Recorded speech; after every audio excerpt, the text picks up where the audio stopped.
अपने होठों पे सजाना चाहता हूँ। आ तुझे मैं गुनगुनाना चाहता हूँ। कतील शिफाई की गज़ल है, ज़रा गौर से सुनिएगा। अपने होठों पे सजाना चाहता हूँ, आ तुझे मैं गुनगुनाना चाहता हूँ। कोई आंसू तेरे दामन पे गिराकर बूंद को मोती बनाना चाहता हूँ।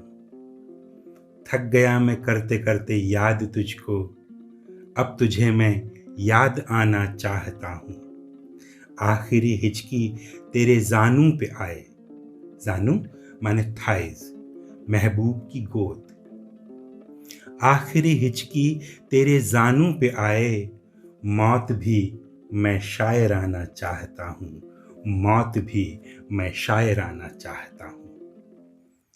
शायराना मौत की तमन्ना कितनी हसीन तमन्ना है, और ये ऐसी तमन्ना है कि किसी नसीब वाले की ही पूरी होती है, वरना मौत कहाँ किसी की मर्जी से आती है। बस तमन्ना ही तमन्ना आती है, मौत मर्जी से नहीं आती। चचा गालिब कह गए, आशिकी सब्र तलब और तमन्ना बेताब। आशिकी सब्र तलब और तमन्ना बेताब, यानी प्यार करना है तो बहुत सारा सब्र करो, धीरज से काम लो, बेताबी से काम मत लो। लेकिन दिल के भीतर जो तमन्ना होती है ना, जो दिल के भीतर शोले भड़काती है, वो तमन्ना तो बेताब होती है। उस पे किसी का जोर कहाँ चल पाता है। आज एक ऐसी ही कहानी सुनेंगे जहां सब्र तलब आशिकी चाहिए थी, लेकिन सब्र हुआ ही नहीं। नमस्ते, मैं हूं गीत चतुर्वेदी और रेडियो मिर्ची की मिर्ची महफिल में प्यार वाला संडे में आपका हार्दिक स्वागत करता हूं। आज जो कहानी सुना रहा हूं वो है 20वीं सदी की सबसे सुंदर अभिनेत्रियों में से एक, मर्लिन मुनरो। मर्लिन मुनरो ने सिर्फ 36 साल का जीवन जिया और इन बरसों में उनके 40 से भी अधिक प्रेमी हुए थे। लेकिन एक बात है, जिसके जीवन में बहुत ज्यादा प्रेमी होते हैं, उसके जीवन में प्रेम कम होता है। मर्लिन मुनरो के जीवन में भी आशिक बेशुमार थे, लेकिन इश्क बेहद कम था। मर्लिन मुनरो किस लिए मशहूर हैं? वो एक सीन है जिसमें उनकी फ्रॉक उड़ रही है और वो उसे संभालने की कोशिश कर रही हैं। आज भी वो तस्वीर मुनरो की सबसे पॉपुलर तस्वीर है, लेकिन इस तस्वीर ने उनके जीवन में तूफान मचा दिया था और उनके प्यार की तस्वीर ही बदल गई थी। क्या है इसके पीछे की कहानी? आइए सुना जाए। तमाम मोहब्बतें टूट गई थी, पहली शादी भी टूट गई थी। तब मर्लिन मुनरो ने शादी की अपने समय के मशहूर बेसबॉल खिलाड़ी जो डिमैगियो से। मुनरो एक्टिंग में स्टार थी तो डिमैगियो स्पोर्ट्स के स्टार। शुरुआत में तो बस लड़ाइयाँ ही लड़ाइयाँ हुई। नोमान शौक का वो शेर है ना, एक दिन दोनों ने अपनी हार मानी, एक दिन जिससे झगड़ते थे उसी के हो गए। 1954 में एक दिन दोनों ने ब्याह कर लिया। मर्लिन मुनरो तो बेकाबू, बेसब्र, बेताब समंदर थी, उनको भला कौन काबू कर सकता था? कोई नहीं। डिमैगियो से यही गलती हुई। वो साधारण पतियों की तरह अपनी पत्नी को काबू में करने की कोशिश करने लगे। बेदिल हैदरी का शेर है, रात को रोज डूब जाता है, चांद को तैरना सिखाना है। रात को रोज डूब जाता है, चांद को तैरना सिखाना है। भला बताइए, चांद को कोई तैरना सिखा सकता है?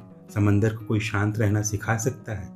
नहीं सिखा सकता। लेकिन तमन्ना तो तमन्ना है, बेताब रहती है। डिमैगियो की तमन्ना भी बेताब थी, करनी थी मोहब्बत, करने लगे काबू। मोहब्बत कोई घोड़ा थोड़े है कि काबू किया जाए। जल्दी वो दिन आ गया जब फिल्म 7 ईयर इच का वो मशहूर फ्रॉक ओढ़ने वाला सीन मैनहट्टन के चौराहे पर सैकड़ों लोगों के सामने फिल्माया गया। डिमैगियो को ये बात पसंद नहीं आई। वहीं स्पॉट पे ही दोनों में खूब बहस हुई। दोनों ने एक दूसरे को खूब बेइज्जत किया और फिर उनमें तलाक हो गया। मर्लिन मुनरो ने कुछ समय बाद तीसरी शादी कर ली और जीवन में आगे बढ़ गई, लेकिन डिमैगियो वहीं रुके रहे। प्यार में एक बिंदु ऐसा आता है जहां आप टिके रहते हैं, रुके रहते हैं। दूसरा भले आगे बढ़ जाए, लेकिन आप तमाम उम्र उसी बिंदु पे टिके रहते हैं, न आगे बढ़ पाते हैं न पीछे लौट पाते हैं, और बाज दफा पछताते रहते हैं।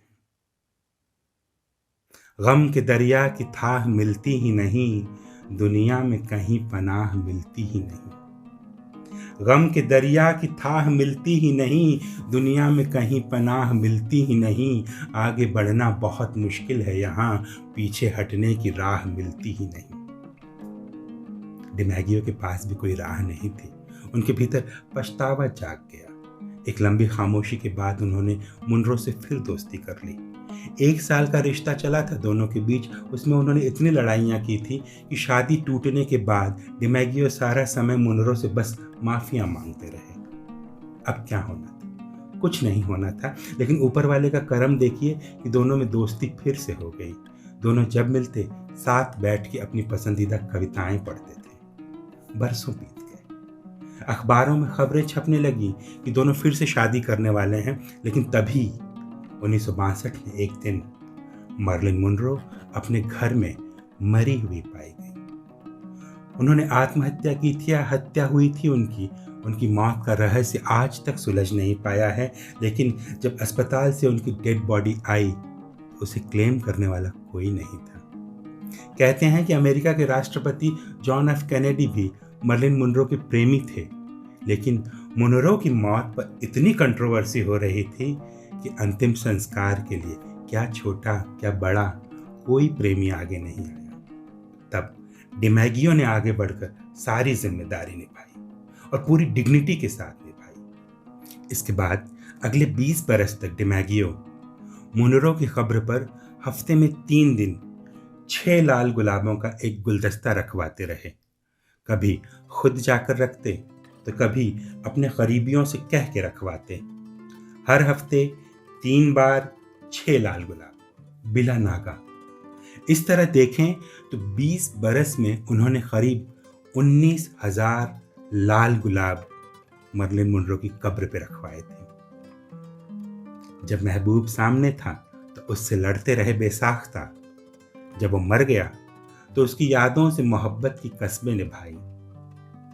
जो डिमैगियो आखिर ऐसा क्यों करते थे, इसका जवाब खुद उन्होंने भी कभी नहीं दिया। लोग कयास लगाते हैं कि उनके और मर्लिन मुनरो के बीच 6 लाल गुलाब किसी संकेत की तरह, किसी कोड वर्ड की तरह थे, प्यार का कोड वर्ड। वो 6 लाल गुलाब वहां रखकर डिमैगियो शायद अपने किसी पुराने अधूरे वादे को पूरा कर रहे थे।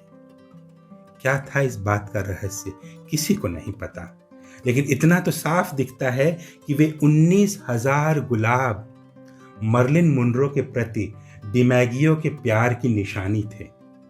जिस प्यार का इजहार वे जीते जी ढंग से नहीं कर पाए, उस प्यार के इजहार की जिम्मेदारी उन्होंने फूलों को सौंप दी। जब डिमैगियो की मृत्यु हुई तो उनके आखिरी शब्द थे, अब अंततः मैं मर्लिन के पास पहुंच जाऊंगा।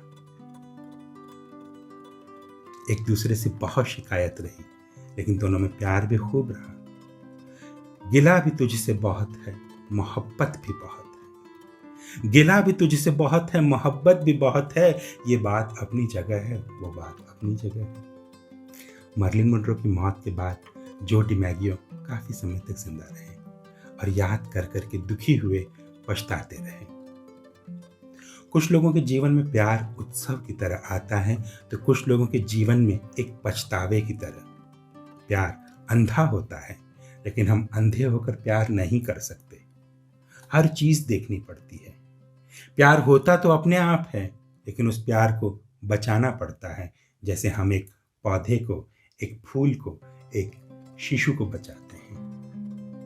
प्यार को बचाने के लिए सब्र चाहिए होता है। बेताबी से प्यार बिगड़ भी सकता है। प्यार को धीरे धीरे एहतियात से निभाते चलिए। सईद राही का ये शेर गुनगुनाते चलिए। गाहे गाहे उसे पढ़ा कीजिए, गाहे गाहे उसे पढ़ा कीजिए। दिल से बेहतर कोई किताब नहीं, दिल से बेहतर कोई किताब नहीं। तो दोस्तों, रेडियो मिर्ची की मिर्ची महफिल में 4 एपिसोड वाली ये सीरीज थी प्यार वाला संडे, जो पूरे फरवरी महीने चली। आज ये चौथा और आखिरी एपिसोड है। कैसी लगी ये सीरीज? प्यार वाला संडे के ये चारों एपिसोड कमेंट बॉक्स में ज़रूर बताइएगा, साथ में निदा फाजली को याद करते हुए। ये कहूँ मैं कि होश वालों को खबर क्या, बेखुदी क्या चीज़ है। होश वालों को खबर क्या, बेखुदी क्या चीज़ है।